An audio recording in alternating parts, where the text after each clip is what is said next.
Aloha, welcome to KTA Quick and Ono Recipes. I'm Chef Michi, and today we're going to be making roasted Cornish hens with pear garlic shallot sauce. Preheat the oven to 375 degrees. Split the Cornish hen's breast, then peel apart the body, exposing the backbone. Cut away each side of the hen, leaving the backbone. You can use this to make a nice poultry stock.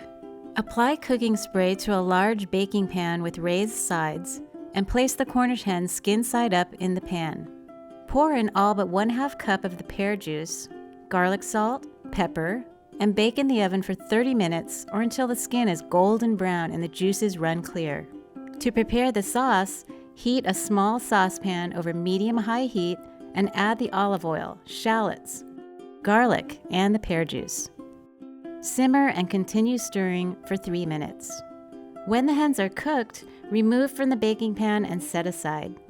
Deglaze baking pan with water and remaining pear juice, scraping up all the good bits, and add to the garlic-shallot mixture.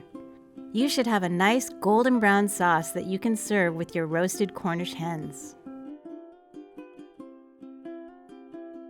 For this recipe and more, visit ktasuperstores.com/recipes.